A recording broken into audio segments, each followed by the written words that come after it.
And I hope you guys are doing great.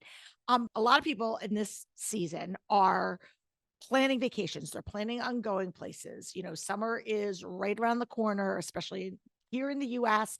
School's going to be either just about to let out now or in a month from now, depending on where in the US that you live. And there's a lot that goes into vacation planning. And the thought of being on vacation seems really, really great. But the thought of planning vacation can seem overwhelming and daunting. Whether you are a stay at home mom juggling a lot of things or a busy professional woman juggling a lot of things, we often are the ones that have that mental load and tactical task of planning the vacation fall on us. And so our guest today is a business owner, travel enthusiast, and fellow podcaster. And her podcast is called Happy Women Travel More. How great is that? And she's the founder of Wild Hair Travels. And it's a vacation travel planning almost, and I could be wrong on this, but it's almost like a very concierge level beyond a travel agent. So we're going to talk all about her story and how she helps busy women and families go and explore and travel more. So without further ado, I'd love to bring our guest out, Angela Gillmeister, to the show. Thanks so much, Lori. I just have to say, love the podcast and thrilled to be here. Oh, thank you so much. And I really appreciate you being here. And when you had reached out about this, I was like, listen, vacation planning is a hot button. It is. And specifically, the decision fatigue that Mm. goes along with it. Oh, yes. Because so many people are like, yes, I need a vacation. But then the thought of planning a vacation is a whole other job in and of itself. So before we get into the topic and go kind of down the rabbit hole, just tell our listeners a little bit about you and who you are and what you do. Yeah, so you described it pretty perfectly. In a nutshell, I design custom vacations for busy professional women, but I'm not your old school travel agent. I'm really here for the woman who wants something other than a cruise or an all inclusive resort, or who doesn't like being shipped off on a tour group. And so I specialize in planning those really big multi leg vacations abroad to Europe, New Zealand, etc. But for specifically for women who are really choosy and picky with how they spend their vacation time, as I think they should be, because it's such a experiential thing, and we do spend a lot of money on experiences like that. But yeah, other than business, right now I'm balancing Wild Hair Travels while being a stay-at-home mom to a 2.5-year-old little boy, and it's a juggle, but I'm loving it. It's the best ever. It is. And listen, I sound like that. I sound that like that cliche where I'm like, it goes so fast, but trust me, it goes so fast. Oh, yes. It's funny when as you were talking, I'm thinking, so last year, and for our listeners that have been around for a while might remember me talking about, so we had planned a really big trip to Hawaii last year. Mhm. We had done it for our 25th anniversary. It was like a whole big thing that we did. And there were multiple legs because we were going, and we were going on a couple of islands, and we were going to island hop. And there was so much planning because that needed to go in terms of not just like the flights and the lodging, but what are you going to do on Mhm. the trips? Where are you going to eat? What excursions are you going to do? What are the sightseeing things that you want to do? And it was like a part-time job for me Oh, planning that. And I'm a yeah. pretty organized person. And so Mhm. like I had spreadsheets and punch lists, and I was like listening to different podcasts about Hawaii and Mhm. gathering all the information. But there are people that A, don't enjoy that, and Yeah. and B, don't have the time to really do that or know even where to look.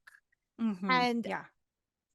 I just was thinking about the amount of time that I spent, like that I invested, and I had our itinerary. And again, like the organized part of it is what I do for a living. So that's like Yeah. my That's how my brain works. But I had our itinerary of like, okay, this is going to be a free day. This is the day that we are going here. And I researched it, but it was a lot of work. And I'm thinking like there's so many people that just show up on the island and are like, okay, what are we going to do? Like they And then plan the, they yeah, Google as they go, and they spend their whole vacation Googling what to do, what to eat. And yeah. And then they might feel as if they're wasting their time there. And then have some regrets about that. yeah. And again, you talk about the money as well, right? So you're investing for the types of travel that you're talking about. Again, like you said, they're multi-leg trips that are going to exotic places. So you're spending a chunk of change to go to this. You want to make sure that you are getting the greatest value. And for a lot of people, this might be the only time that they're going Mhm. to this place. So you want to make Right. sure that you are hitting all of those like key spots for you. Totally. And I love how you just said for you, because that is like a whole thing I talk about all the time on the podcast, just with my clients, because that is kind of the overwhelming part. When you're approached with a destination, there's a list of things to do, and that you go to your Facebook friends, what should I do when I go here? And everyone just, oh, this. And that is the job, is sorting that out, narrowing it down, and getting in touch with, what do you want to do? How do you actually want to spend your time on this trip? Yeah, and I think that's really important. And sitting down to like ask that question, I'm assuming that's part of what you do with your clients is kind of like what are your goals for this trip? Mhm. You Yeah. know? So tell us, why don't you, tell us a little bit about kind of your process, and then we can dive into maybe some actionable strategies for people out there at home that might be kind of in the throes. Yeah, so you totally hit the nail on the head with the goal, the vision for the vacation.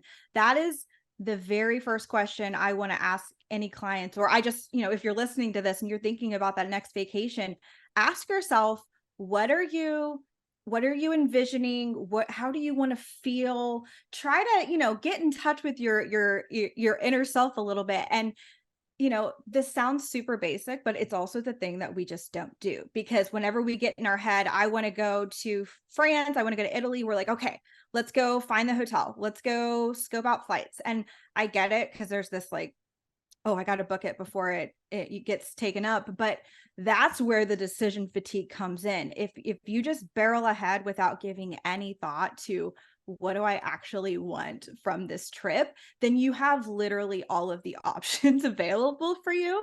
And so one thing I have found super helpful whenever I try to help people pull this out, because a lot of times when I get on calls with clients, they're like, well, I don't really know. Like, it's hard for them to answer. It's like, well, I just want to go and see the things. Like, I want to go there to see the things. And it's like, well, let's like go a little bit deeper. And so I really think it's important and helpful to try to connect your vacation to some purpose. Like we can put our vacations to work, I like to say. And there's really like two camps I think that this can kind of go towards. Like, I think we all kind of understand, like, vacations can be there to re-energize us. Like, okay, I'm exhausted right now, let's go on a trip, come back, I feel all bright, shiny, and new again. And I think that that is a micro purpose that our vacations can do. And hey, if you've got a need and a vacation can help you, let's do that. Let's make sure your vacation is planned to meet that micro need. But then sometimes there's a macro vision for just what you want from your travels in your life. Like for me, I'm more of an adventurer. I like to travel to see beautiful landscapes. And so I like to go hiking. I like mountains and wildlife. And so when I think of myself at, age 70 or 80, looking back on my life, I want to be able to talk about like all these amazing, beautiful places that I went to. And so I'll give you a real quick example of two vacations I took last year. So in August, my husband and I went to Montana, and I have never in my life nailed a vacation more than I did on that trip as far as our micro need.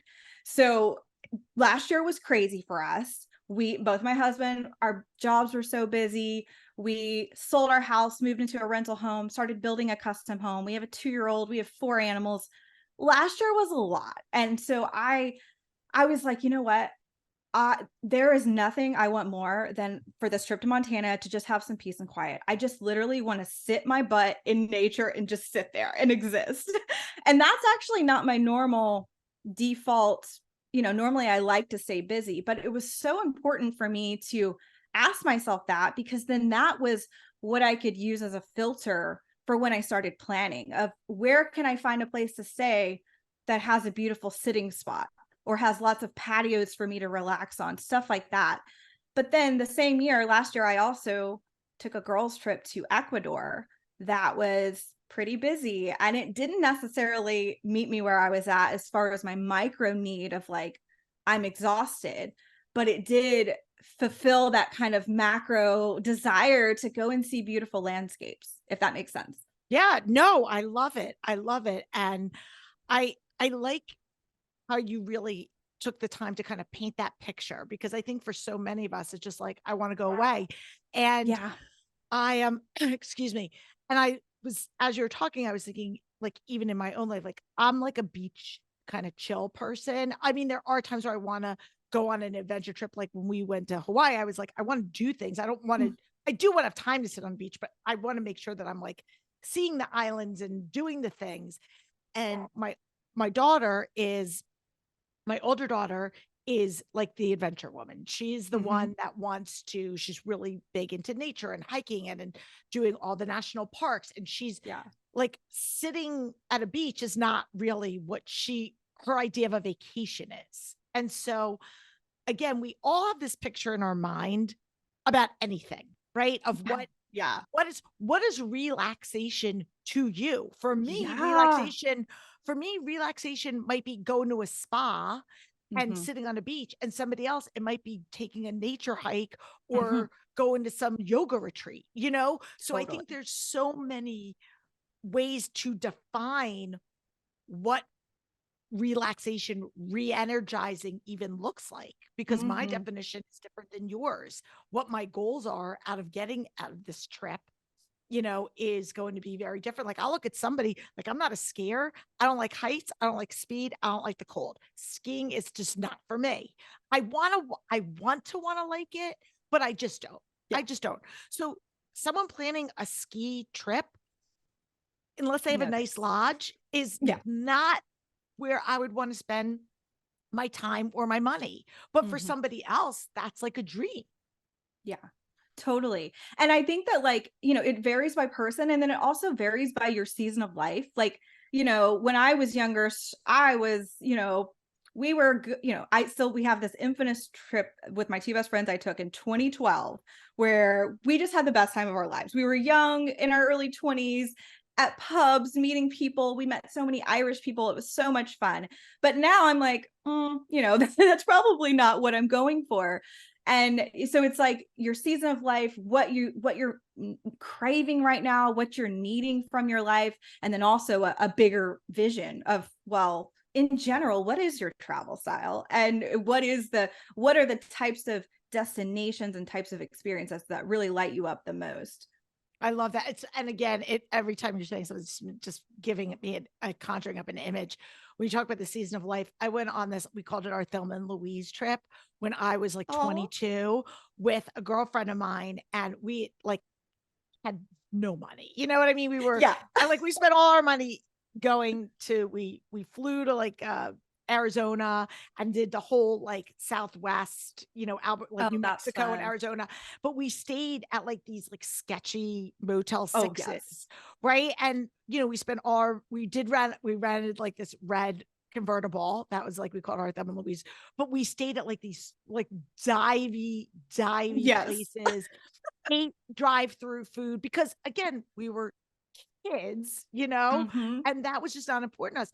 Now, not that I'm super bougie, but like I probably don't want to spend a trip staying at a Motel 6 and Yeah, eating, totally. fast food for all the time. So it is true that, we go through the different, periods of our life of what is our priority. And I think that's really important kind of nail down. Yeah, definitely. So let's talk a little bit about budget, right? I want to kind of have this conversation because, like you were talking about these multi-leg trips and doing different things. And there's a cha-ching that goes along a lot of Yeah. times with that. So if someone is going to be saving up for a trip or planning for a trip, do you have, and this might be a loaded question. So again, we can even edit it out if it doesn't make sense. But like, are there any like rules of thumb of where people should think to invest their money, start saving their money, budget for things of, anything budget related? Well, as far as like total vacation cost, that's the question I get a lot. Someone reaches out, "Hey, how much will a question to this destination cost?" And that is kind of a loaded question, but I can give you my like very baseline, like this, let's start here and then you can build Mhm. upon it. But the just remembering that the things you have to always think about are, number of nights, obviously, because you need a place to sleep every single night, unless you're crashing on someone's couch that and then obviously scoping out flight prices, like lodging and flights are like those baseline costs that you can pretty quickly get a general sense of what that would be. But then you still don't want to dismiss the transportation once you arrive. A lot of people forget that part, and whether that's a rental car, using trains, using public metro, whatever. But I actually I say that there is this magical number of $3,000, and I believe that $3,000 per person can get you a trip abroad. Now, of course, if you're super bougie, you're wanting the higher end, maybe let's up that to 5,000 a person. Just kind of getting us in the ballpark here. But and then of course if you want first class flights, that's going to certainly not be the case, Yeah. but for someone that is just okay with economy airfare, middle grade lodging, and kind of a middle of the road trip, $3,000 a person is a good starting point to start budgeting for your family. Like I have a client, Is that for she like a week actually, trip? I'm sorry. Is that for yeah, like a yeah, week for like a, or like, 7 night, 8-day trip. I okay. have Okay, a cool. client who she actually came to me and she said, "Okay, I heard your podcast episode about 3,000 a person. So I have," and she has 3 kids, so it's a family of 5. So that's what I'm working with for budget. Can we make this happen? And the answer is yes, we can. Because once you get into the nitty-gritty planning, that's when we say, "Okay, maybe we have some trade-offs to keep you in budget, or maybe we decide to up the budget based on once you can kind of really see what things are going to cost." So that's kind of my as basic as it can come advice on that. No, I think it's really helpful because it gives people some sort of starting ground, right? And Yeah, then you could it's a starting point. say, you're like, and there are going to be people that are listening that go, oh my gosh, that's really expensive, especially if you're talking a family of 5, Right. that's like $15,000. But then you've got other people that might be like, oh, that's really doable. Maybe I have a little bit more wiggle room. We can, do some nicer things. And again, you're going to want to factor in other things like depending on the type of trip you're going on. Again, we're talking about these probably multi-leg things. So you're going to have to allocate budget for whatever excursions or Mhm. entrances that you're going to be doing. And again, there's different levels of things that you could do. Like we were in Hawaii, we did a lot of like hikes and trails that didn't cost us Right. really anything, and maybe a park entrance, but that was like, nominal. Yeah. But, if you But want if to you do do every activity in London, every tourist activity in London, that is a whole chunk of change right there. right, and if you're going somewhere and you're like, I'm going to do like we did a private helicopter tour, and that was a Yeah. big chunk, that was a big budget, excursion item, but we didn't do 10 of those. We did Right. like a couple of those big wow things, and the rest were, either free or really kind of budget friendly. So I think Yeah. that, but just having that image in your mind of what it is that you're going to be, how much that if someone's listening out there, where do I even begin to come up with that budget? Yeah, and one thing also I am not, I don't label myself as like a luxury travel advisor, which I think a lot of travel agents do, because I believe like there are times to do luxury, there are times to do higher end, and then you can create a trip that's you put your money on the on the items that are most important to you. And then maybe we pull back here. So it is a little bit more accessible. And so that you don't just have sticker shock with this high-end luxury, completely tailored to vacation when maybe you don't even need or want that for your family, but maybe you do want that really nice boutique hotel or something like that. So I like to kind of, keep that in mind of, especially with what I do, everything is custom. So picking and choosing where to pick the higher end or the private tours or whatever. I love it. So we're kind of calling this, removing the decision fatigue for people when they're doing the vacation planning. Because again, and I'm stereotyping here, like, listen, I have a friend of mine whose husband loves to plan travel and they That is travel a so lot. rare. And I'm jealous of that, right? Just like my Yeah. husband does laundry and my friends are jealous of me. I Yeah. get it. But I know for a lot of people listening out there, they're like, this all falls on me. I have to Mhm. do all the planning, I have to do all the logistics, and it is an overwhelming process. And so, to remove some of the decision fatigue, and you've already given, a lot of really great kind of things to think about. What are some key things that you recommend for our listeners out there of ways they can just shut out the noise and maybe just kind of hone in on some of the really more important things before they go down the rabbit hole of being in the weeds? Yeah, so I think there's two main things that I want to talk through because they're very simple. It's just I think we just don't do them a lot of times.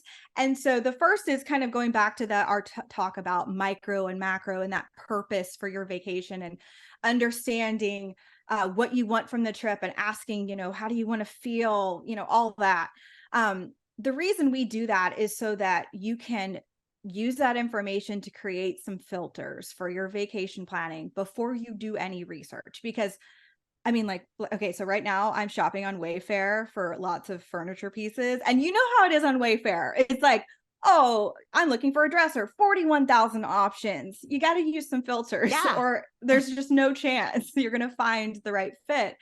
And so I think that is the thing to do. So like just to go back to my Montana trip example, I knew I wanted to just be peaceful in nature. I wanted to relax. I didn't want to do a bunch of hikes like I normally do. So I knew that when I was looking for lodging, I was not looking inside the city limits. I was looking out somewhere. I was even looking on the map and trying to like zoom in and find a body of water that the cabin was sitting on. And I knew I wanted beautiful patio spaces and so it made me so hyper focused so that I could eliminate so many where I was down to maybe only 3 that I even considered halfway decent. And so I think that's the key is asking those kind of hard questions of trying to pull out what you want and then putting that into some tangible how can this turn into a filter as I search for the products themselves. I think another thing that the second thing is something that I feel like no one wants to hear, but it's giving yourself enough time to plan the vacation. Well, that's a great point, and I feel like that is really relevant. So, why don't you lean into that? Because that one I Yeah, think is gonna be big. because so even with my clients, I actually don't work with anyone who is traveling less than 6 months from when they want to go, and part of that is my schedule planning, but the other part of it is that decision fatigue happens when you have to make too many decisions in a short amount of time. So if you don't Mhm. give yourself enough time to plan the vacation, it is going to feel crazy town. And the thing for us as women who are juggling careers, family, and all the things, and then also have this part-time job of planning the trip, we also have to prepare our career and our families for our departure for a week or two. So combining the actual planning and then prepping yourself to leave all at once, no, it's Yeah. gonna that's what makes it feel terrible. So my my practical strategy I want to offer is to this sounds super regimented, but create a vacation planning timeline where you have that end date of the trip. So okay, I'm going this month or whatever. And then give yourself a deadline of at least 1 month before the trip, but preferably 2 months before the trip for when you can be done with the vacation plans, like 95% done, so that you have that time before to pack, get your family ready, all the other stuff, and then you can depart feeling a lot, a lot better. And so once you have that deadline, you can work backwards and decide, okay, when do I want to try to have the flights booked? When do I want to have the lodging booked by? And it doesn't feel like you're making all the decisions all at once. I love it. And again, going back to my Hawaii trip, first of all, I feel so validated because it's exactly what I did. I was like, okay, we're leaving here. And I kind of like I retrofitted. I was like, okay, so Yes. when we're leaving here, what do we need to do? And I, for what I, my strategy was we were going to 3 different islands. So I said, I'm going to tackle each island like its own separate project. Mhm.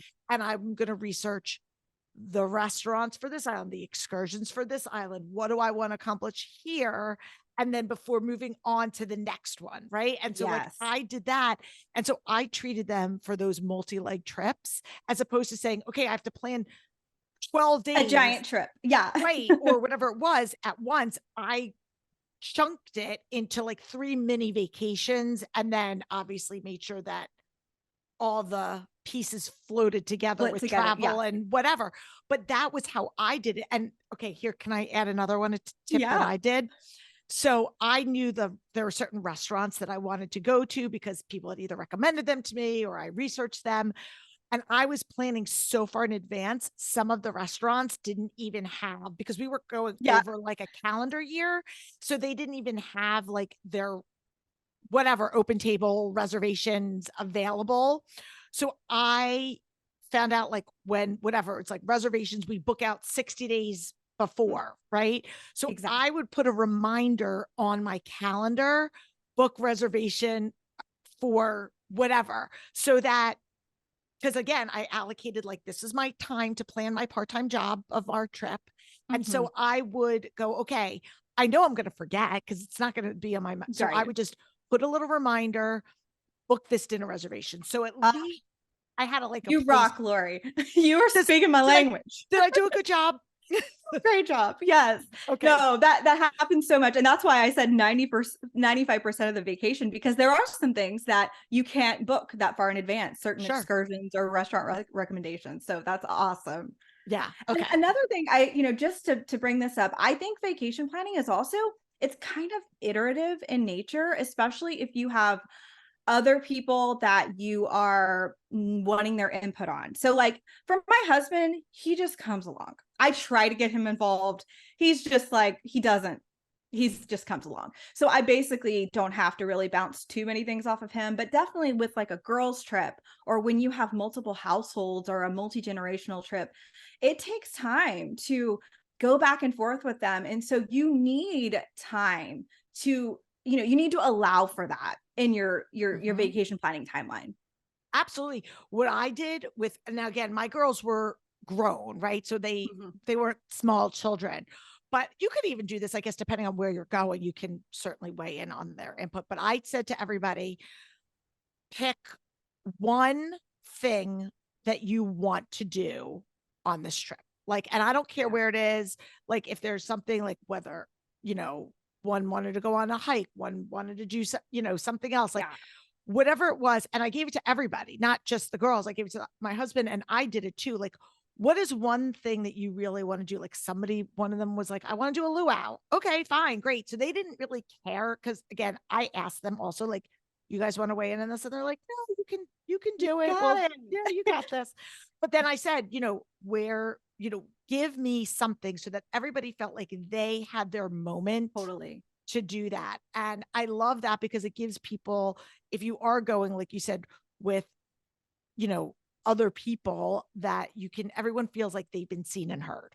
Yeah, yeah, so that you're not like the dictator of how the vacation's gonna go, which Right. that is a tricky thing sometimes because if people, I have an Enneagram 9 friend who, she's along for the ride, she's go with the flow, and so it's hard sometimes even when I ask her to pull out things because she's like, "Well, you're whatever you wanna do," and but the more I've gotten to know her over the years, I can kind of say, okay, we're going to plan some rest time for you. We're going to make sure we have this because I know you want that, even though you're not telling me.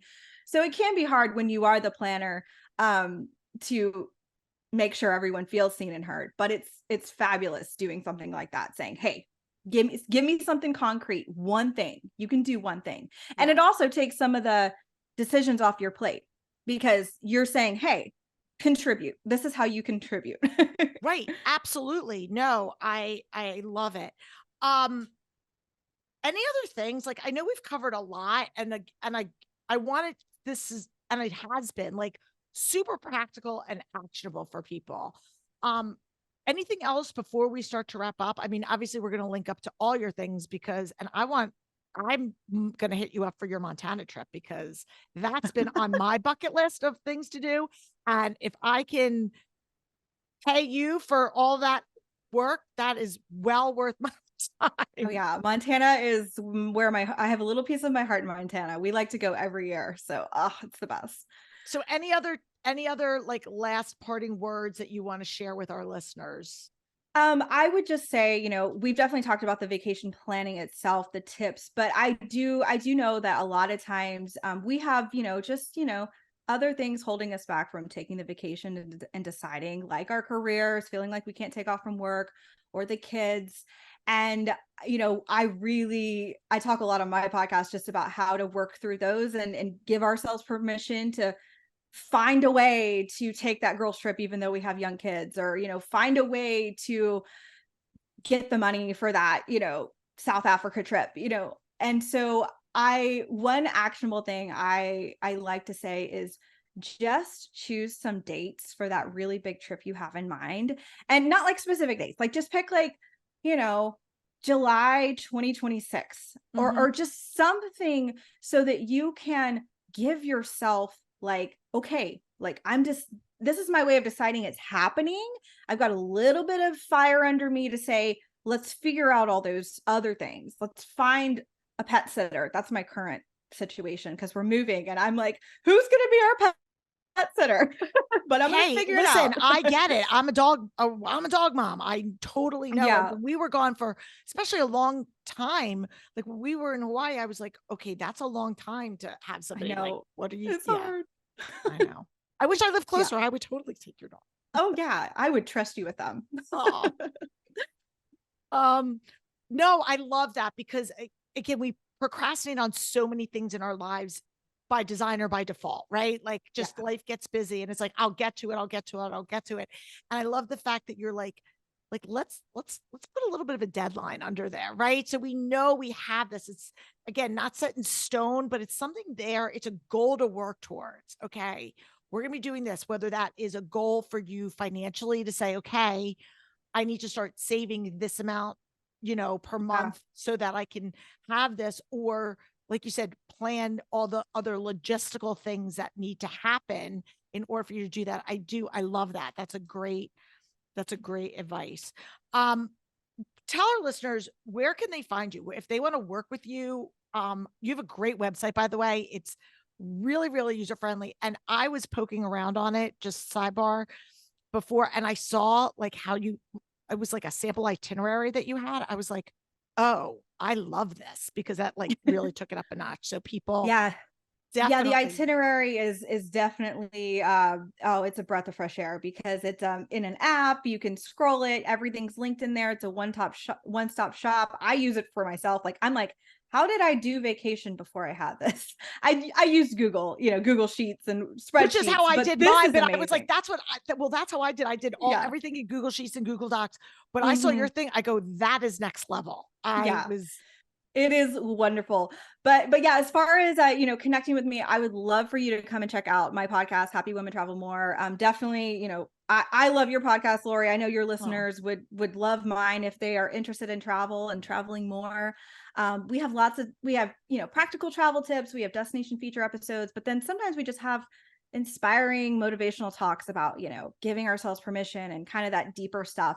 And we also have a lot of content around just discovering and uncovering your travel style, including a I love recent that. Enneagram travel style series, which I think your listeners would like. So that's the best place to come and chat with me. But also I'm over on Instagram, Wild Hair Travels. And if you prefer Facebook, I have a Facebook group called Happy Women Travel More as well, which is an extenuation of the podcast. But yeah, my website is wildhairtravels.com. If you want my support to plan your next vacation, I'd love to be your right hand girl. I love it. Oh my gosh. I have to listen to that Enneagram series because I'm curious what travel places you have for the eights. Well, so I didn't necessarily put Didn't list- destinations. It was Okay. more of what they are like on vacation, what their focus is, what their fear is with a vacation. And then I have a four-part travel style framework that's kind of like a travel personality framework. And so I break that down for each Oh, Enneagram type. It's I'm super absolutely nerdy, super I'm nerdy. I'm definitely going to check that out. That sounds right up my alley. I love it. Yeah. I love it. All right. So we're going to, of course, link to all things Angela in our show notes. So don't worry about, remembering all the things that she said. We'll have all the ways for you to connect up with her on our podcast page. Hey, Angela, this has been super fun conversation. Totally has gotten my wheels turning about trips in the future, things I might want to do, ways to approach it. So I really, really, I personally got a lot of value out of this, and I know our listeners did too. Um, do you read on vacation on your travels? I do. I will say I just picked up reading like 2 years ago. I didn't read for a decade, but I am a reader now. Yay. Okay, yes. And again, there's no shame. If you people are listening out there and you're not a reader, like there's no shame here. Um, I think I get a lot of value out of reading books, but Mhm. I like to ask this question because it's always great for me. Um, what types of books do you like to read? So I definitely love to read some fiction, but then also I like to read some kind of wildlife, nature focused nonfiction.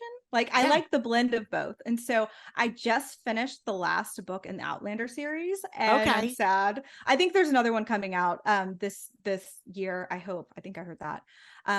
But yeah, another book that I really like is called Last Child in the Woods by Richard Louv. I don't know if you've heard of it, but No. it's a book about how children are being, getting just less and less exposure to nature as Oh, the world develops more and society changes. And he talks about this term he coined called nature deficit disorder, just to kind of yeah.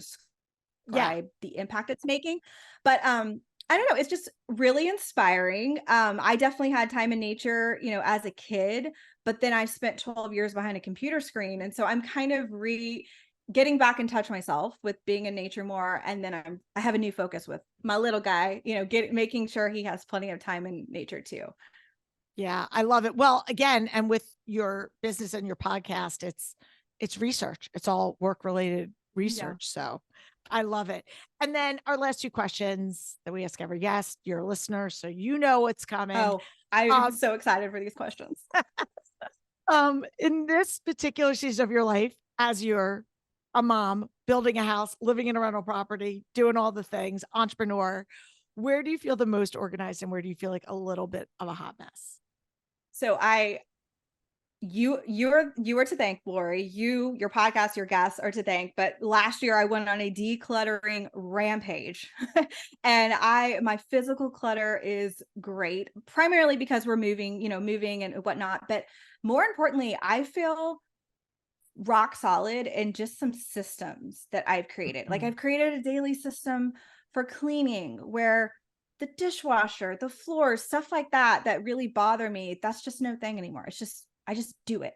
I do it a certain time of day, and I don't think twice about it. And so that feels great. Like I just love that. having really daily, and I'm an Enneagram 1, so that's something that really, like, you would think I would have done this sooner, but I've just been so overwhelmed that I, finally buckled down and got things in place. Also, meal planning is no thing for me anymore, which is crazy for me to say. So yeah, definitely physical clutter, systems. But I am a total hot mess in my digital clutter. I am the person whose phone is always running out of space. Like I literally tried to take a photo the other day, and it said no space. So There's Oh, that, and then, my downloads folder on my laptop is just like the Wild West, so that is an area I could use some focus on. listen, sister, you're in good company. I was just saying before we hit record, like I've had major computer like issues coming up, and Josh, my husband, keeps going, "Can you please like upgrade?" And I keep downloading files, like not downloading, deleting files, deleting old Yeah. files, but I'm doing it like drinking from a fire hose. Like I'm not doing it strategically. Mhm. I'm doing it in that moment of like, oh Yes. no, I'm gonna run out of storage in the middle of this recording. And so Yeah. we need to, yeah, Yep. I feel I'm with you. you. I feel you. Well, Angela, thank you so much. I'm so glad that we connected. I love Yeah. everything that you're doing. And really, people, like, this is a service. If you are somebody that is like, I'm going to be taking one big trip every couple years, or every, like, whatever your frequency is, or you're like, I'm planning a big family vacation with my siblings or my girlfriends or whatever, like, doing it well and having it really thought out is such an important part. And so people like Angela doing this um is really a valuable service. I love it. And so definitely check her out. And if this is your first time tuning in, welcome. We're so glad that you're here. Make sure to click the subscribe follow button. But until next week, I'm Laura.